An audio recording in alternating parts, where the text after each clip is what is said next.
जब भी गौतम अदानी से जुड़ी खबर आती है, सरकार चुप हो जाती है और गोदी मीडिया भी चुप हो जाता है। गोदी मीडिया चुप है, इसका मतलब यह नहीं कि सारा देश चुप हो गया है। रिपोर्टर्स कलेक्टिव के श्रीगिरीश जलेह की 2 रिपोर्ट आई है। इनसे पता चलता है कि किसानों के साथ कितना बड़ा धोखा होने जा रहा था। भारत के किसान सड़क पर उतर गए, सैकड़ों शहीद हो गए, लेकिन वे इन कृषि कानूनों के पीछे के इरादे को समझ गए थे। उन्हें ये पता नहीं था कि इसके पीछे कौन कौन चेहरे हैं, कौन कौन नाम है, मगर उन्होंने पकड़ लिया कि इस बार उनकी जमीन और उपज पर हमला होने वाला है। रिपोर्टर्स कलेक्टिव की दोनों रिपोर्ट से साफ पता चलता है कि तीनों कृषि कानून किसके लिए लाए गए थे। किसानों के नाम पर लाए गए, मगर बनाने वाले कॉर्पोरेट थे। कांग्रेस ने बताया कैसे भविष्य के नाम पर किसानों के लिए कृषि कानून की भूमिका बनाई गई, कैसे चुपचाप कॉर्पोरेट और बीजेपी से जुड़े लोग इसे तैयार करते रहे और किसानों को भनक तक नहीं लगी। आज एक अति महत्वपूर्ण विषय जो रिपोर्टर्स कलेक्टिव नामक वेबसाइट पे एक रिपोर्ट छपी है, 3 कृषि कानूनों का जन्म कहाँ से हुआ, उस संदर्भ में काफ़ी डिटेल्ड रिपोर्ट 2 भाग में रिपोर्टर्स कलेक्टिव में ये रिपोर्ट आई है। इसको लेकर आज देश इस सरकार से बहुत से प्रश्न पूछ रहा है। पहली बात तो इस रिपोर्ट के माध्यम से साबित हो गया है कि जो तीनों कृषि कानून जो हम कहते थे, हम लोग कहते थे किसान आंदोलन 1 साल तक चला, आपको याद होगा 750 किसानों की जान उस आंदोलन में कुर्बान हो गई। जो इन धरनों से जो शव वापस गए अपने अपने गांव में, कोविड भी था, ठंड भी थी, इन परिस्थितियों में 750 किसान इन धरनों से उनके शव वापस लौटे। ऐसी परिस्थिति में लगातार किसान आंदोलन जब चल रहा था, हम कहते थे ये कृषि कानून जो आए हैं 3, ये किसान के हक के नहीं है, ये कहीं ना कहीं धनाढ्य लोगों को लाभ देने के लिए सरकार लेके आई। लेकिन सरकार के लोग इसके फायदे गिनवाते थे। लेकिन ये जो रिपोर्ट आई है अब रिपोर्टर्स कलेक्टिव में, उससे साबित हो गया है कि जो हम कहते थे वो सही है। ये जो कृषि कानून आए, ये देश के कुछ चंद धनाढ्य लोगों को लाभ देने के लिए सरकार लेके आई। उनकी लॉबिंग से, उनके इशारे से समझिए, ये सरकार ने बिना किसानों से कंसल्ट किए, बिना किसी भी कृषि क्षेत्र से जुड़े हुए विशेषज्ञ से सलाह मशवरा किए सरकार लेके आई। मैं पहले क्रोनोलॉजी में जाना चाहता हूं, किस तरीके से ये सब हुआ।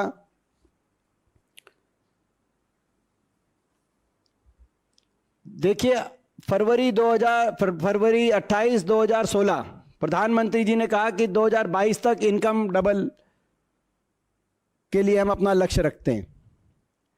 जैसे ही ये हुआ, उसके बाद अप्रैल 2016 में अशोक डलवई जी के अध्यक्षता में कमेटी सेटअप की गई सरकार के माध्यम से। ये भारत सरकार की कमेटी थी, इसमें कई मंत्रालयों से जुड़े हुए प्रतिनिधि शामिल थे।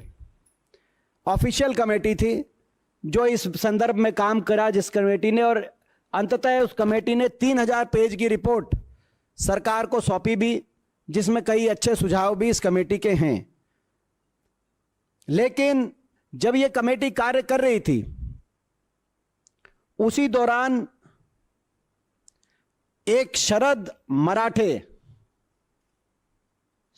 मराठे नामक एक व्यक्ति ने नीति आयोग के वाइस चेयरमैन राजीव कुमार जी को एक पत्र लिखा, और उस पत्र में लिखा कि डबलिंग इनकम के लिए मैं एक मॉडल प्रपोज करना चाहता हूं देश में, और इस मॉडल में 3 कंपनियां बने। एक कंपनी बने फार्म मैनेजमेंट कंपनी जिसमें 500 से 1000 एकड़ तक की जमीन हो और जिसमें जितने भी फार्मर से वो जमीन ली जाए उनको 51% इनका जो है पार्टनर बना दिया जाए, बाकी बड़े उद्योगपति। दूसरी कंपनी बने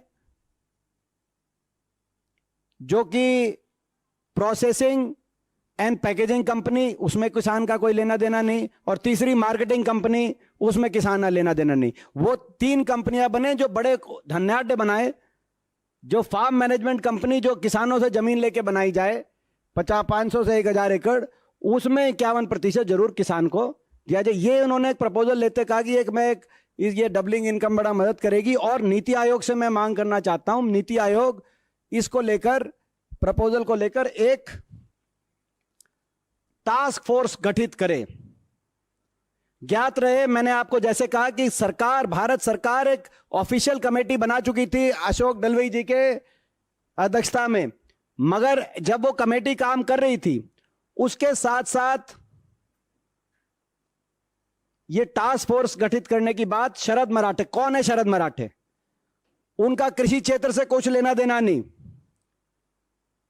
शरद मराठे 1960 से अमेरिका में रह रहे हैं।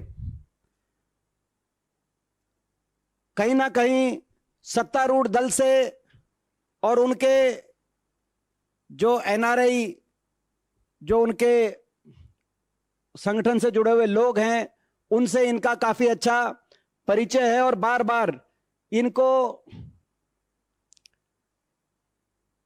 ऐसी डेलीगेशंस में या ऐसी सरकार की तरफ मीटिंग्स में शामिल होने का अवसर मिलता है जो आप और हम और आम नागरिक को नहीं मिलता। जैसे कि 2019 में वो princess of Spain, chairman NABARD के साथ प्रिंसेस ऑफ स्पेन से वो मिले। आयुष, उनका कोई आयुष से भी लेना देना नहीं, लेकिन 2018 में एक टास्क फोर्स बनाई गई आयुष सेक्टर को बढ़ावा देने के लिए, उसका भी उनको चेयरमैन बना दिया गया था। मगर ये ना तो इनका तो कोई आयुष से लेना देना, ना कृषि क्षेत्र से लेना देना। ये जो हैं, ये जनाब, इन्होंने, इनकी एक सॉफ्टवेयर कंपनी है यूएस के अंदर, universal technical systems.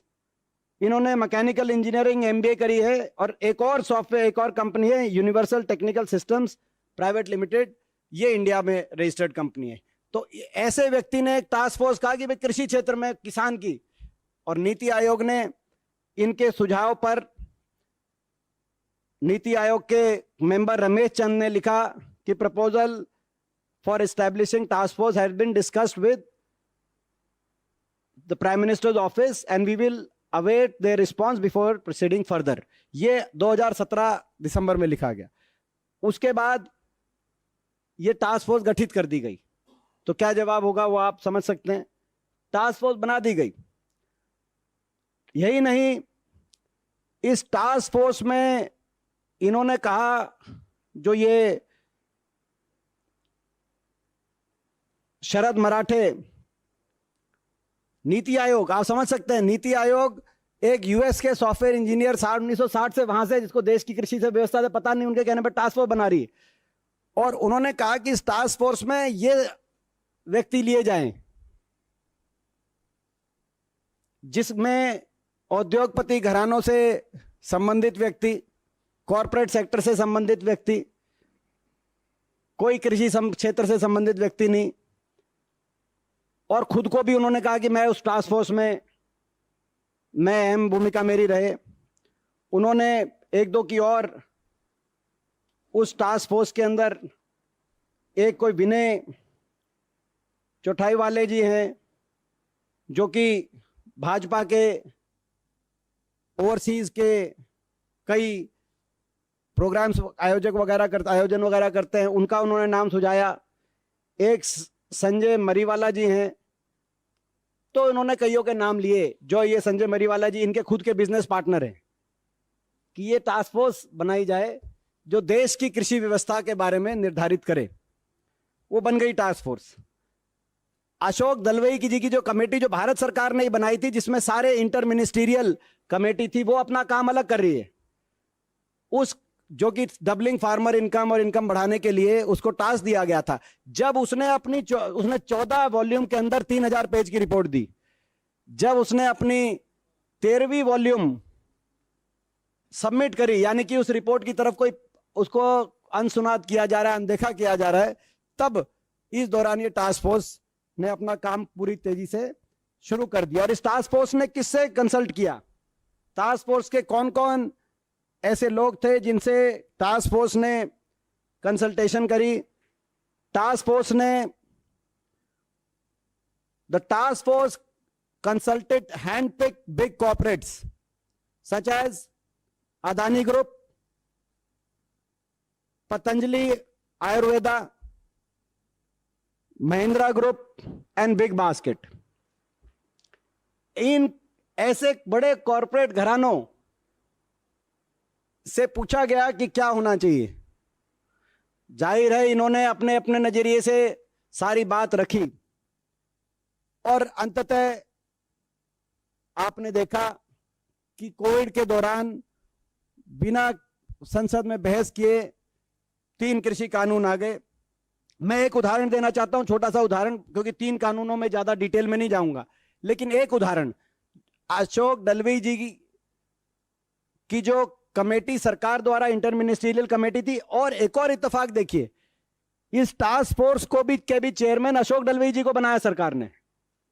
NITI Aayog की जो शरद मराठे जी की टास्क फोर्स है, तो अशोक दलवई जी दोनों ही टास्क फोर्स के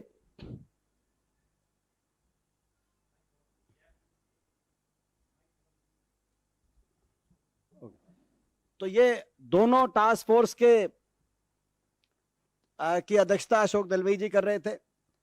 एक उदाहरण देना चाहता हूं, एसेंशियल कमोडिटी एक्ट, यानी कि जमाखोरी के खिलाफ सरकार के का ये एक ऐसा कानून कि कोई बिचौलिया किसान से कम कीमत पे खरीद के और इतना जमाखोरी के माध्यम से और ग्राहक को ज्यादा कीमत पे बेचने का काम ना करे, ताकि किसान को भी और ग्राहक को भी दोनों को चोट मारकर खुद का मुनाफा ना कमाए। इसीलिए जमाखोरी का एक कानून है एसेंशियल कमोडिटी एक्ट। और आपको याद होगा 3 कृषि कानून में से एक ये भी था कि इसमें बदलाव। अशोक दलवई जी की 2 कमेटियां हैं। एक कमेटी जो दूसरी इंटर मिनिस्ट्रियल कमेटी है, उसमें एक सुझाव ये है कि ये प्राइवेट सेक्टर को बढ़ावा देने के लिए एसेंशियल कमोडिटी एक्ट में एग्जेम्पशन दिया जाए। बीच का जो एंटिटी है वो, मगर वो तब दिया जाए जब वो एमएसपी पे परचेज करे। एमएसपी पे अगर खरीदती है तो बीच में वो रख सकती है, बीच की एंटिटी। मगर टास्क फोर्स के आगे अदानी समूह ने कहा, और अदानी समूह जैसे बाकी जो मैंने आपको नाम लिए, उन्होंने कहा कि ये ठीक है, बीच की एंटिटी को इजाजत दी जाए जमाखोरी करने की, असीमित और अनियंत्रित इजाजत दी जाए, और एमएसपी पे खरीद करने की कोई कंडीशन ना हो। और यही मान लिया गया। कानून जब आया तो उसमें जो अशोक दलवई जी की भारत सरकार द्वारा जो इंटर मिनिस्ट्रियल कमेटी थी, उसकी सिफारिश को ना मानकर ये थी जिसमें इनकी जो टास्क फोर्स थी, शरद मराठे जी की टास्क फोर्स, उसकी कंडीशन मान ली गई कि कोई एमएसपी पे खरीदने की अनिवार्यता नहीं है। ये दलवई जी की जो टास्क फोर्स है इंटर मिनिस्ट्रियल, उसकी रिपोर्ट सार्वजनिक पब्लिक डोमेन में।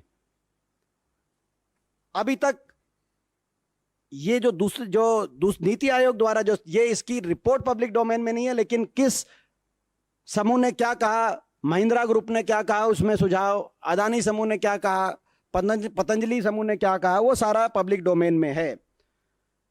तो आज ये साबित हो गया है, जैसे मैंने कहा, इस रिपोर्ट के आने के बाद, कि ये तीनों कृषि कानून किसान को लाभ देने के लिए नहीं, धनाढ्य लोगों को लाभ देने के लिए बनाए गए थे। किसान ये कहता रहा, हम लोग ये कहते रहे, आज ये साबित हो गया है। केंद्र सरकार को अपने ड्राफ्ट, इस बिल के द्वारा अपने ड्राफ्ट पे इतना भरोसा था कि कोविड के दौरान बिना चर्चा करे संसद में उन्होंने ये ऑर्डिनेंस ये लेके आ गए कोरोना काल में, जबकि किसान संगठन की कोई ये मांग नहीं थी, पूरे देश में कोई किसान मांग नहीं कर रहा था। तभी किसानों को शक हो गया था।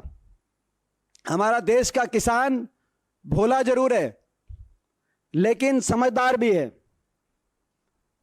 ये जय जवान जय किसान का देश था और है और रहेगा, लेकिन भाजपा ना जवान की है ना किसान की है, भाजपा केवल धनवान की है, यह भी साबित हो गया है। और सरकार ये कहती थी कि किसानों को हम इनके लाभ समझाने में सफल नहीं हो पा रहे 3 कानूनों के, लेकिन सच्चाई ये निकली कि किसान ये समझ गया कि इन बिलों के पीछे हकीकत क्या है। ये बड़े उद्योगपति धनाढ्यों को फायदा पहुंचाने के लिए और किसान को नुकसान पहुंचाने की नीयत से लाए गए हैं। किसानों को इन 3 बिलों के फायदे ना समझा पा रही भाजपा, बार बार कह रही थी हम नहीं समझा पा रहे। प्रधानमंत्री जी सबको फील्ड में भेजने की कह रहे थे समझाओ, लेकिन हकीकत यह है कि किसान ये समझ गए कि इन 3 कानूनों के आने से कितना भयंकर नुकसान किसान का होगा। इस बात की तकलीफ बीजेपी को है। यह नहीं कि वो इनके 3 के फायदे नहीं समझा पाई, यह कि किसान समझ गया कि कितना भयंकर नुकसान किसान को होगा। और इसीलिए हम मांग करते हैं सरकार से, प्रेस रिलीज में बाकी डिटेल हैं, कि जब दलवई, हमारी 4 मांगे हैं, जब दलवई कमेटी की 3000 पेज की रिपोर्ट मौजूद थी तो नियमों को दरकिनार कर भाजपा ने एक गैर विशेषज्ञ एनआरआई उद्योगपति की बात क्यों सुनी?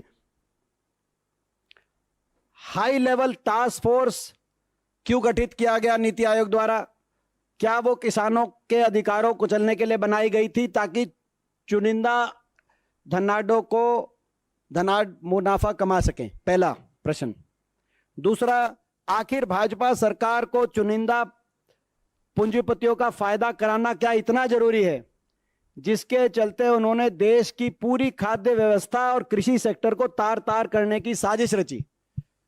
हमारा दूसरा प्रश्न। हमारा तीसरा प्रश्न, देश का जो अन्नदाता 140 करोड़ भारत नागरिकों का पेट भरता है, उसके साथ ये सरकार ऐसा शत्रुपूर्ण व्यवहार क्यों कर रही है? हमारा तीसरा प्रश्न। और हमारा अंतिम प्रश्न है, किसानों को गाड़ी के नीचे कुचलने वाली भाजपा सरकार ने किसानों को कॉस्ट प्लस 50% एमएसपी तो दिया नहीं। शहीद 750 किसानों को ना मुआवजा, ना शहीद का दर्जा, ना उनके परिवारों में सरकारी नौकरी देने का काम हुआ, और ना ही संसद में 2 मिनट का मौन धरा गया। इतना ही नहीं, उनके खिलाफ केस दर्ज भी वापस नहीं हुए। अब जो आंदोलन खत्म कराते वक्त सरकार ने जो मांगे मानी थी, एमएसपी कमेटी का गठन करना, समय निर्धारित तरीके से एमएसपी को लीगल गारंटी देने को क्रियान्वित करना, और ये केस मुकदमे वापस लेना, इन सभी समझौते के जो फैसले हुए थे इनको पूरा करने की टाइमलाइन कब तक है? ये हमारा चौथा अंतिम प्रश्न। ये 4 प्रश्न आज हम सरकार से पूछते हैं।